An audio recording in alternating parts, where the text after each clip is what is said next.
I saw the heart with the key together with this girl talk right here. So, at ang gender, okay, kahit nakita niyo yung girl talk yan. The message that I'm getting right here is with the heart with the key that I saw while shuffling together with this girl talk. I can see someone here opening up his or her emotions and feelings. No, nararamdaman, ino-open yung problema, nagiging bukas, nagiging open sa ibang tao, nagkikwento in short. But I think that I'm seeing kasi okay, is makapal na cloud right here. Okay? The type of cloud na grayish. So, ibig sabihin, hindi niya kinikwento lahat. Hindi niya ino-open lahat. Nag-open siya, oo. Okay? Pwedeng sinasabi niya rito yung emosyon niya. No, kunwari, galit siya or nalulungkot siya. Sinasabi niya yung emosyon niya. Pero yung kwento, parang may mali or hindi buo yung kwento. Hindi niya ino-open lahat. Okay? I think these are the people surrounding him or her. This could be you or this could be the person that you're dealing with or that you had dealt with in the past. But tingnan mo, martilyo is here. Pinupukpok na talaga siya rito ng martilyo. Okay, so ibig sabihin may nangyayari ritong realizations o yung mga natatanggap siya ritong mga mensahe coming from the spirits and angel guides. Could be spiritual lessons, but then again, umiepekto na. Nagkakaroon na ng epekto pero hindi pa siya ganun kabukas about it. May resistance akong nakukuha sa kanya kung sino man to. This could be a karmic partner. Well, karmic partner is supposedly talaga na hindi nagsistay. Pero kasi may mga lessons lang na kailangan kayo matutunan at mukhang siya natututunan niya na yun ngayon. Nakikita ko siya rito nasasaktan at nahihirapan sa kanyang sitwasyon. So kung sino ito, malamang ex mo to. Nakikita ko dito.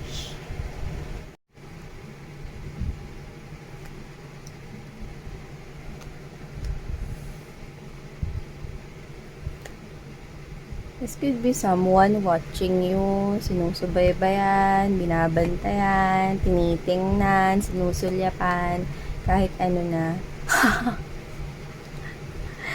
Na pagbabantay, pagmamatsyag, yan, pasulyap-sulyap sa'yo.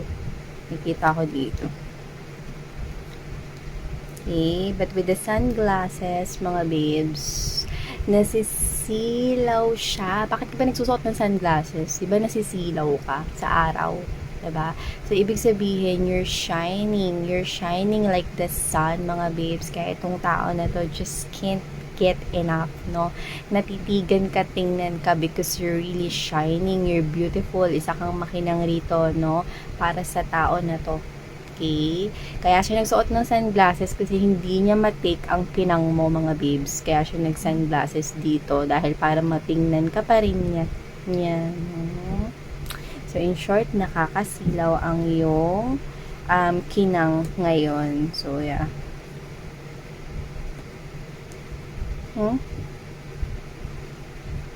Kaso, yun nga. So, hey there, collective. Thank you so much po sa patuloy. Wala talaga ninyong patid na pagsuporta sa akin dito sa channel na to. Yan, sa mga returning subscribers, thank you so much. Sa mga new, ako po si Yan. Welcome kayo dito sa community namin, mga babes. At welcome rin kayo magtangay ng iba pang mga friends ninyo at loved ones dito. So, yan. So, nakikita ko rito, bago tayo magsimula pala, alam niyo naman ang drill, reminders na hindi ito for everybody, so just pick up the messages you think I for you. At kung feeling mo na ang reading na to, you're connecting with this reading might be really for you. Okay? So, timeless ito, wala tayong gender dito. LGBTQ, of course, you're all welcome here, mga may loves. So, yun nga. So, nakikita ko dito with the mask and this chaser right here, sunglasses, addiction, kasi whoever this individual is, nakikita ko na sinasampal-sampal at kinukurot-kurot na siya rito, no, ng katotohanan niya, no. Nakikita niya ng mga babes, no, pwede kasing may social media account siya, Yan, tas dun niya kayo hinahanap, tinitingnan niya kayo, pwedeng gumagawa rin ito ng dami account o nakikihiram ng account para ma-view niya yung profile ninyo, yung stories, yung status ninyo, yan. So, baka maaaring meron kayong social media account ngayon. Iba-iba naman yung social media applications. May Twitter, may TikTok, diba? May Instagram, yan. So, baka meron ditong nakapublic, no? Or baka meron kayong common friends nitong person na to. Actually, nakikita ko na meron kayong common friends, okay? So, nakikita ko itong tao na to, no, na madalas siya nagiinom ngayon with the addiction. That's what I'm picking up. That's really standing out. Okay? I can see someone here nagsisigaret or umiinom. Yan. Or cigarette habang umiinom. Whatever the case may be, someone here could be doing something excessive right now. At siya mismo yung nag-aaya na uminom or nakakarami siya rito ng sigarilyo kasi nakaka-stress ito para sa kanya. Yung nakikita ko rito kasi sinasampal-sampal na siya rito. The cassette is right here. Nagre-replay na sa kanya rito, mga babes, no, sa kanya ritong isipan, sa kanyang balintataw, no, ang kanyang mga ginawa sa'yo. So, nakikita ko rito na meron dito mga taong involved. Mga friends niya siguro to. Nakilala rin kayo. Siguro naging friends nyo rin tong mga to or nakilala mo tong mga to dahil nga syempre, no, nagkaroon kayo ng relationship nitong person na ito.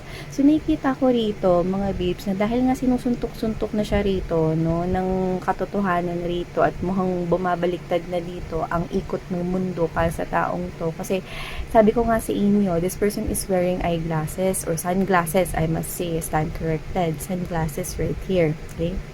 Kasi, hindi niya nangamatik yung kinang ninyo. Kasi pwede kasing nakikita niya ngayon na umaasenso ka, may success ka sa buhay mo, nagiging successful ka, umaangat yung buhay mo, gumaganda yung pamumuhay mo. Tapos, wala siya sa tabi mo. Okay? Are you getting my point, mga my loves? So, yun nga yun. So, this person right here, gusto niyang ilabas yung sama ng loob niya. Pero, yun na nga, with the sword and rose in reverse, hindi niya kaya paring aminin ang kasalanan niya.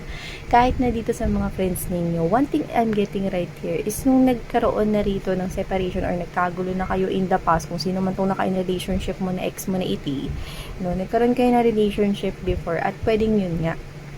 'Di ba? Nag-usap-usap sila ng mga friends niya rito, no? At syempre, para makaalis siya rito sa inyong connection noon, pwede kasing nasiraan niya kayo sa mga ito. Pwedeng mga pamilya, pinsan, mga kaibigan, mga malalapit sa kanya ito, no? Na hanggang ngayon nasa buhay niya pa rin kasi nga mga kaibigan niya, siguro mga childhood friends, mga kaibigan niya no, elementary, high school, college, no? Baka mga kapitbahay niya na yan, no? Nung baby pa siya or baka since fetus. No, mga nakatakda na yung mga nasa buhay niya na yan. So, mga kainuman siya rito or mga kasama ngayon, pwedeng mga katrabaho rin, no, na matagal na niya kilala. So, nakakakwentuhan niya. Yes, hindi ko alam kung anong dahilan kung bakit kayo naghiwalay, pero nakikita ko rito na pwedeng nasiraan ka niya. Medyo ang hirap kasi lunukin ng pride para sa tao na to, lalo na kung malaki rin ang ego niya. So, sa nakikita ko rito, nasasaktan na siya. Kasi wala siya sa tabi mo. Hindi niya nararanasan, hindi siya nagiging bahagi ng success mo kasi wala siya sa tabi mo. At nagagawa niyang ilabas ang sama ng loob niya kapag umiinom siya or naninigarilyo siya. Basta there's some kind of an addiction right here, and alcoholic drinks is literally standing out, or liquors. Could be cigarettes for others para malabas niya yung stress niya rito. And these people right here, no, na nakapaligid sa kanya rito, parang ganito siya nagkikwento, pre, anong gagawin ko? Pwede umiiyak na rin siya. Kaya sis, anong gagawin ko? Mahal ko pa rin pala si Collective. Ha? Bakit mahal mo pa rin yun? Nakala ko ba ginawan ka na ng hindi maganda. 'Di ba sabi mo masyadong toxic 'yun, tsaka masyadong parang feeling mo nawalan ka ng confidence sa sarili mo, nawalan ka rito ng parang kumpiyansa sa sarili mo dahil sa mga pinagsasabi niya sa iyo noon. 'Di ba grabe yung ginawa sa iyo ni Collective? Bakit naiisip mo pa rin siya ngayon? Yun na nga kahit ganun yung ginawa niya sa akin. 'Yon. Sungaling. 'Di ba? Sinungaling pa rin siya. Alam mo yung nandun na siya sa punto ng buhay niya, no, na nasasaktan na siya rito, pero ang hirap talaga kasi mga babes, no, nakainin, no, natatakot itong mapahiya, kaya ganyan lang ginagawa niya, no, umiiyak siya rito, no. In short, siya ay pa-victim. Pa-victim tawag ko rito sa mga ganito eh. Yung iiyak, tapos magsisisi. Hindi niya kasi kayang lunukin yun na pre, kasalanan ko kasi talaga. Yun na yun talaga, yun lang hinihintay mga babes, di ba? Kasi pre, mali yung naikwento ko sa inyo eh. Pre, mali talaga, ako talaga yung may mali noon. Ako talaga yung may kasalanan kung ba't kami naghiwalay. Kasi hindi ko alam kung ano yun so pwedeng may third party rin na involved dito kasi may acts, may betrayal kasi mga babes. Nakita ko yun dito. And this person right here, no, may pagkamayabang siya. Yung nakita ko dito, may pagkamayabang. Diretsahan tayo dito. Sa mga new subscribers, yes, ganito po talaga kami dito para mas malinaw yung kwentuhan, diba? So, yun nga, nakikita ko dito may pagkamayabang to. Tsaka medyo mahirap para sa kanya, no, na mapahiya. Yun. Hirap, lalo na kapag marami siyang mga kaibigan rito, marami siyang mga kainuman dito, maraming nakakilala rito, maraming kwento siya rito nagawa na ang ganda, no?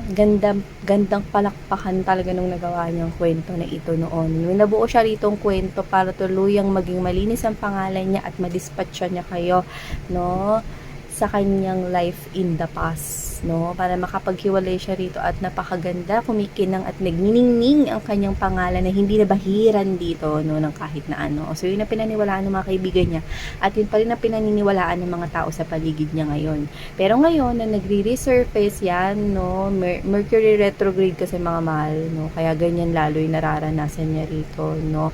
Dito, nagbabalik rito, no, yung mga alaala ng kahapon. Kaya hindi niya maiwasan na tingnan yung mga social media accounts mo. Siyempre, alam niya yung pangalan mo, babe. Diba? Sa search niya yan. Okay? O kaya, baka to nakikibalita siya rito. Okay? Pero hindi niya pinapahalata. Kasi this person is wearing mask. Look at that. Mask together with the chaser in reverse. Ayaw niya ipahalata na talagang gusto niya maghabol. Pero yun talaga yun. Okay? So, hindi ko alam kung kailan malalaglag yung mask niya. I don't know when this person's mask gonna fall off. But I can see that this person right here is hindi niya pa po kayang aminin na kasi kasalanan niya. Pero nakikita ko na kung ganito kung 2 o 3 beses siya umiinom ng alak noon, ngayon nadagdagan. So pwedeng naging 3 hanggang 4 o 4 hanggang 5 o baka 7 days a week. Yan, no? Parang kanta lang ni Jungkook. Ng BTS na 7 days a week, Monday, Tuesday, Wednesday, Thursday, Saturday. Yan. So, baka in-straight niya na yun na nauminom siya rito. Ayan. So, baka fan kayo, no, ng BTS. Yan. No? Nakikita ko rito. No? Kasi naman tong person na ito, with the butterfly, meron, no, may nangyaring changes dito talaga. Pero ayaw niya talagang lunukin, no. Nakasalanan niya kasi. Na siya yung nauna, siya talaga may kasalanan, pa-victim. Nakikita ko sa kanya. Yan, with the not enough right here, heartbroken, and there's that rose, the sword and rose and reverse. Ito kasi yung sword and rose and upright kasi, mga babes. Yan yung talagang aaminin mo na yung kasalanan mo. Kasi kasalanan ko, parang ganun. Kasi ako yung may mali dito, ganyan. Yan, hindi niyo kaya. Ganito pa rin yung kwentuhan nila. Pre, kalimutan mo na yan si kunyari ako na lang pangalan ko. Pre, kalimutan mo na yan si yan kasi, di ba, wala naman yung kwento eh. Di ba, yan nga yung nanloko sa'yo. Di ba, kung ano-ano nga yung mga pinagsasabi niyan sa inyo noon. Di ba, parang nung kayo pa, sobrang controlling, napaka-toxic niya na yan eh. So, ba't mo pa siya pabalikan? Tapos, siya, oo nga pre, kahit ganun siya, kahit napaka-toxic niya, mahal ko pa rin siya. Nag-iiyak siya, nagngangawa siya doon. Pero tingnan mo, hindi niya pa rin kayang kainin yung sinabi niya, diba? So, ganun yun mga babes, no? Ngayon yung nangyayari sa kanya ngayon. This is what I'm picking up that is happening in this person right now. So, kung kailan niya kayang tiisin niya, hindi ko alam. Pero kasi, every time na gusto niya rito na aminin yung totoo, naiisip niya rito na ayaw niyang mapahiya. Yun, ganun, no? Kasi naman to tayan. Yan, no? Alam niyo yan, I'm hearing that song. Okay? And I do believe na Westlife yon kasi favorite ko ang Westlife. Okay? So, the song is I can't believe what I just gave away. No, I can't take it back. Ba? Meron pa nga yun dun eh. Parang, I can't believe what I just gave away. Tas, oh no. Yan, no? Kasi di ba banda sila, no? Sa likod yung may, oh no. So, hindi niya alam kung ano yung parang pinamigay niya at itinaboy niya sa buhay niya ngayon. I can take it back. Diba?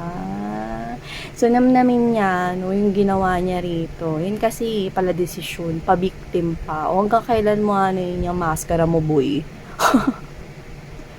Yan, nakikita ko rito, diba? Ano, diba, yung sa song na yun ng Westlife, na meron doon na, ano yun?